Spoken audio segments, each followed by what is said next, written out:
সামান্য একটা 2 টাকার একটা ফালতু কোনো কাজ নেই, জবলেস, অশিক্ষিত একটা মহিলার জন্য আমি আমার নাইটি পরা ছাড়বো? আমি আপনাকে চ্যালেঞ্জ দিলাম, আমার নাইটি পরা বন্ধ করে দেখান, তাহলে বুঝবো আমি যে।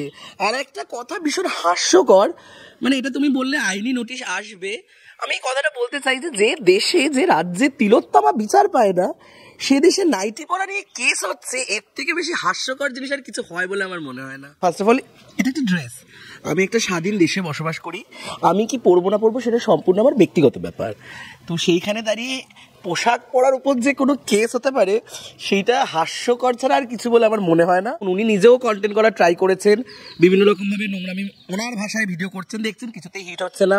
তাই এখন লোকের পিছনে লেগে আমি এখন ট্রাই করি ফেমাস হব, সেই জন্য উনি বিভিন্ন রকম বড় বড় পোস্ট দিচ্ছে। এখন তো কন্টেন্ট মনিটাইজেশন হয়ে গেছে, তো উনি এমনিতেও তো কি করে, ওনার তো সংসার চালাতে হবে না, কেস ফেস তো নেই, তো টাকা তো ইনকাম করতে হবে, কেস তো একটা জীবনে আসেনি, কে দেবে ওনাকে? ওনার ফালতু, মানে আমি জানি না, কেউ তো নেই বলেই, ঘরে অনেক টাইম আছে বলেই, যদি একটা খুব ফেমাস একজন বা যার কাছে প্রচুর কাজ আছে, সে নিশ্চয়ই কে নাইটি বললো তাই নিয়ে তিনি কেস করবেন না, তো ওনার কাছে টাইম আছে, তো সেইখান থেকে এখন সোশ্যাল মিডিয়ায় মন্তব্য করছে যাতে টাকাটা জেনারেট আসে।